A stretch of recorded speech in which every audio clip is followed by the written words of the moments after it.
Welcome to Echoes of Fear. What if the seemingly harmless yard sale around the corner held something far more sinister than forgotten trinkets? What if the items for sale carried dark, terrifying histories?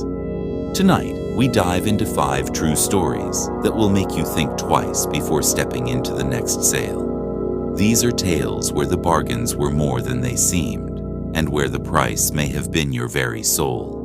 Are you ready to uncover the horrors that lie beneath the surface? Stay with us, if you dare. In the summer of 2012, Emily, a 22-year-old college student at Tulane University, found herself walking down Magazine Street in New Orleans, her mind searching for something to decorate her new apartment. The neighborhood was full of historic homes with their beautiful aging facades. The sun hung low in the sky, casting long shadows across the pavement as she passed by a modest yard sale outside a crumbling Victorian house. The yard sale was a quiet affair. A few people milled about, looking at old furniture, books, and trinkets. As Emily walked along the cluttered tables, a large old-fashioned mirror caught her eye. The frame was made of dark, polished wood, intricately carved with swirling patterns of leaves and vines. The glass was slightly clouded, but the reflection within seemed to shimmer in a way that drew her in. As she peered into it, she felt a strange tug in her chest, as if the mirror were calling to her. The elderly woman running the sale, Mrs. Leclerc, noticed her interest. With slow, deliberate steps, she approached Emily. "Ah, I see you've found it," she said softly, her voice filled with a kind of quiet sorrow. "That mirror belonged to my great-grandmother, Eleanor. She was the one who loved it. She always said it had a way of reflecting more than just the surface." After she passed, the mirror went silent. The song, it stopped playing. Some say it brings bad luck, but I don't believe in such things. Emily, skeptical of superstition, wasn't sure what Mrs. Leclerc meant, but the woman's wistful tone and the eerie aura surrounding the mirror made her feel uneasy. Yet she couldn't resist. She bought the mirror, the price ridiculously low for such an elegant piece, and took it home, thinking it would be a beautiful addition to her small apartment. That evening, as she placed the mirror on her nightstand, the room felt oddly still, as if the air had thickened around her. For a moment, she gazed into the glass, staring at her own reflection. The silence stretched, and then, almost imperceptibly, a soft tune began to play. A haunting lullaby that seemed to rise from the depths of the glass. It was a beautiful melody, but somehow unsettling. Over the next few days, Emily started to notice odd things happening. At night, she would wake to the sound of the lullaby playing again, but it wasn't coming from the mirror. The sound echoed through her apartment, and when she turned on the light, the mirror would be perfectly still. It was almost as if the music was coming from somewhere deeper, from beyond the glass. Then the visions began.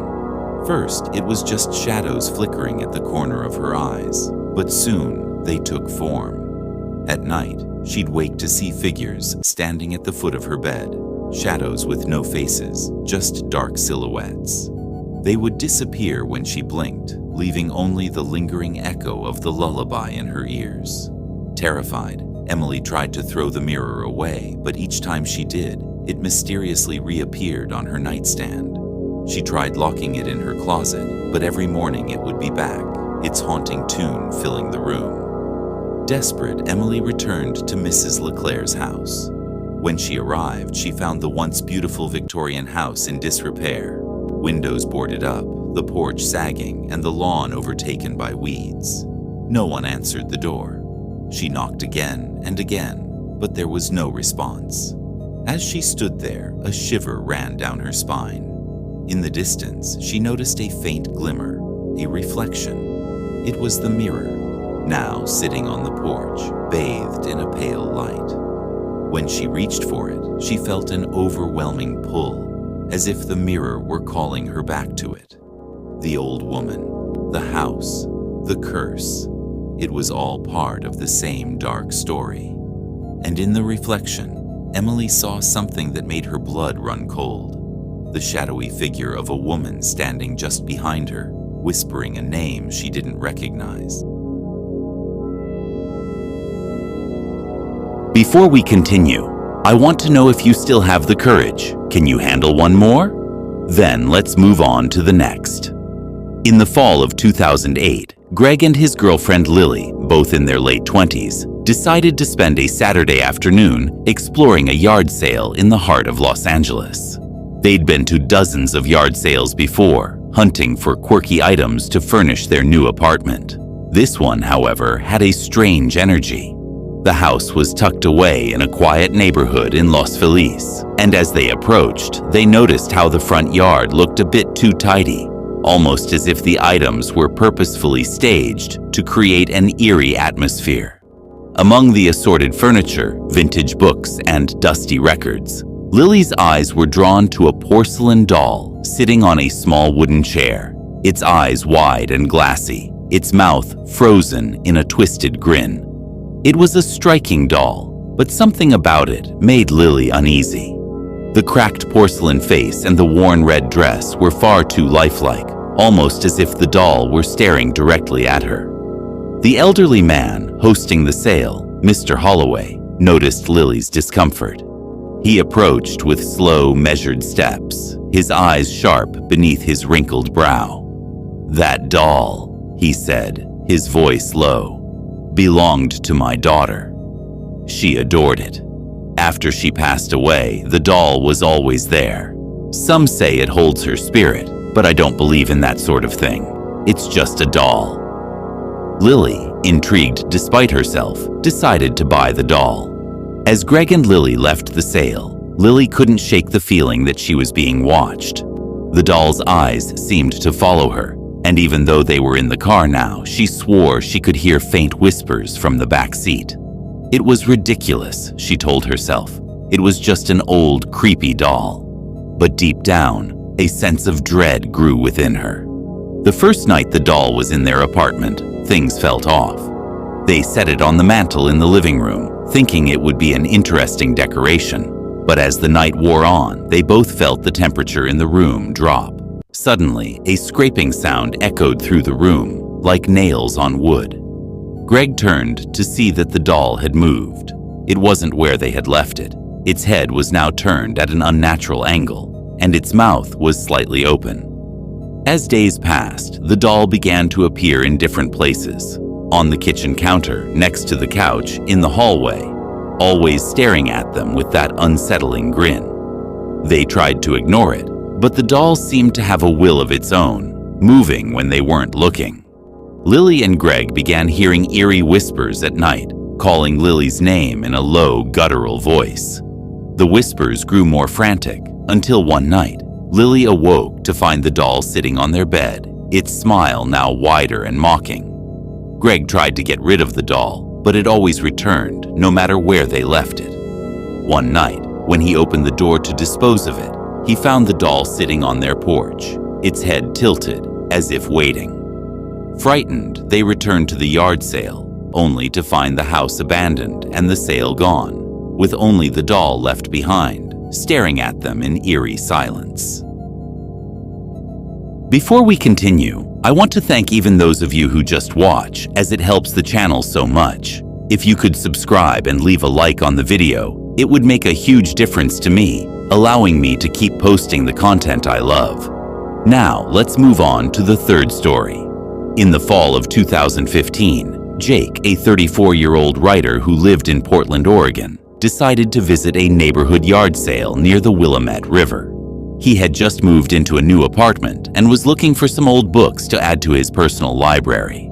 The yard sale was held outside an old ivy-clad house with stacks of books piled up on the front lawn. It was the perfect kind of sale for a book lover like him. As he flipped through the books, one particular notebook caught his eye.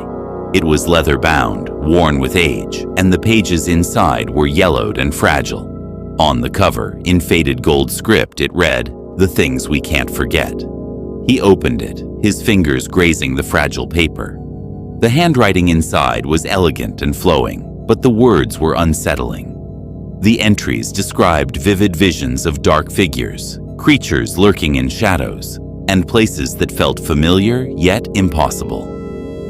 Curious, Jake bought the notebook from the seller, an elderly woman named Margot. "That belonged to my late husband," she explained, her voice distant.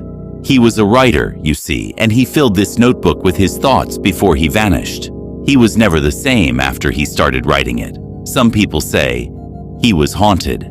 At first, Jake brushed off Margot's words as nothing more than old superstitions.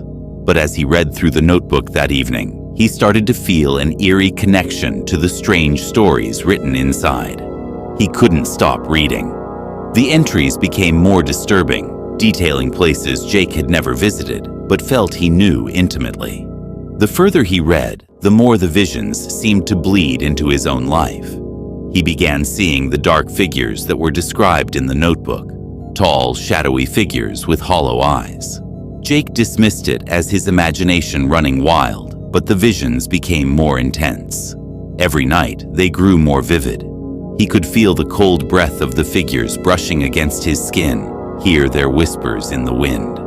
One night, he woke to find himself standing in front of a mirror, his reflection not his own, but the figure described in the notebook, watching him with cold, empty eyes.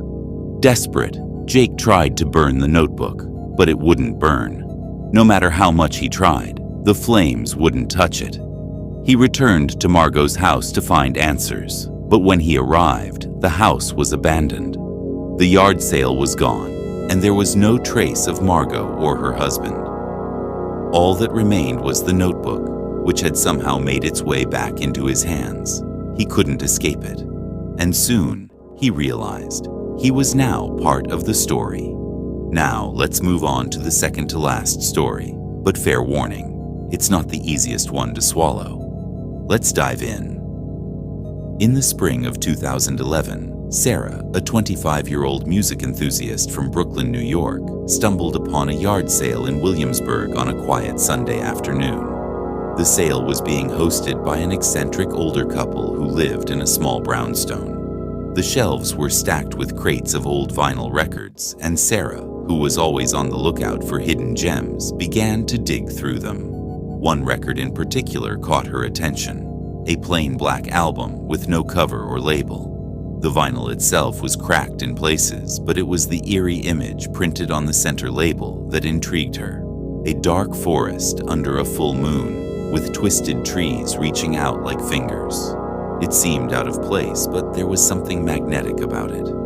The elderly couple noticed Sarah's curiosity and exchanged a look. The husband, with a creased brow, warned her. "That record isn't for just anyone," he said, his voice tinged with caution. "It belonged to an old friend of ours. He gave it to us years ago, but after he did, strange things started happening. Some say it brings things from beyond. It's not just music, it's something more." Sarah, intrigued by the mystery but skeptical, decided to purchase the record. That evening, she eagerly placed it on her turntable. The music started soft and slow, a haunting melody that felt familiar. But as the record continued to play, the sound began to warp. The music distorted, turning into a harsh, screeching sound mixed with whispers, like 1,000 voices crying out in unison. It was as if the record had taken on a life of its own. The air in her apartment grew thick, and shadows seemed to move along the walls.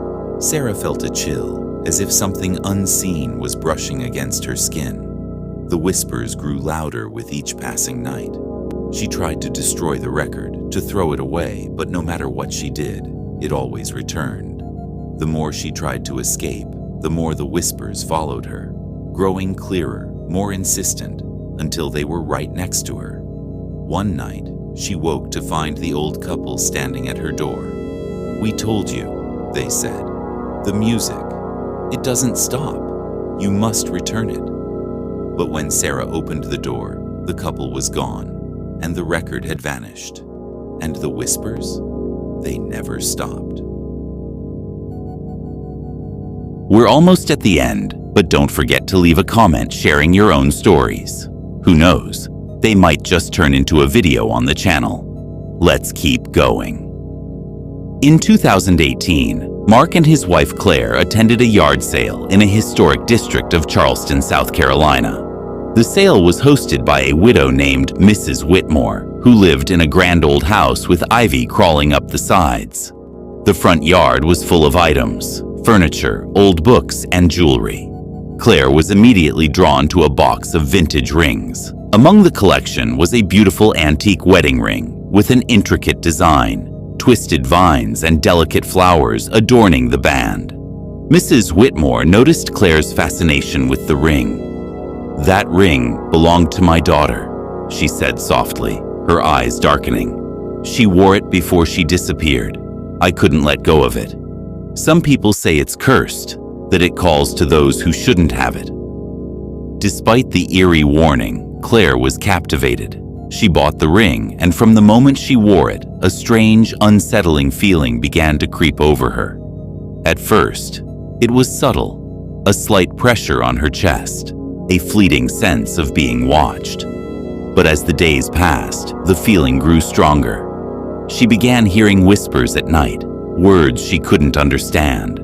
In the mornings, she would find her reflection in the mirror distorted, the shape of a woman standing just behind her. Then came the nightmares. Every night, Claire dreamed of a pale, gaunt woman calling her name, begging her to return what she had taken. As the whispers grew louder, the couple's home felt increasingly oppressive. Doors slammed by themselves, and Claire's sleep became restless, as if she were being haunted by something invisible. One night, Mark woke up to find Claire standing at the front door, her eyes glazed over, her hand clutching the ring tightly. "She wants it back," she whispered over and over. In a panic, Mark tried to take the ring from her, but Claire wouldn't let go. Her hands were ice cold, and her grip was unnaturally strong. The next morning, the couple returned to Mrs. Whitmore's house to return the ring. But when they arrived, they found the house abandoned, the yard sale gone. The house looked like it hadn't been lived in for years. The ring, however, was gone from their hands. Claire's nightmares never stopped, and the whispers continued, always just out of reach. Thank you all for watching 5 true yard sale horror stories here on Echoes of Fear. I hope these eerie tales gave you chills and made you think twice before stepping into your next yard sale. If you enjoyed the video, please don't forget to hit that like button and subscribe to the channel for more terrifying content. Your support means the world and helps me keep bringing you the stories you love. Also, feel free to leave a comment with your own creepy experiences. Who knows, they might be featured in a future video. Until next time, stay safe, and remember, the fear is always closer than you think.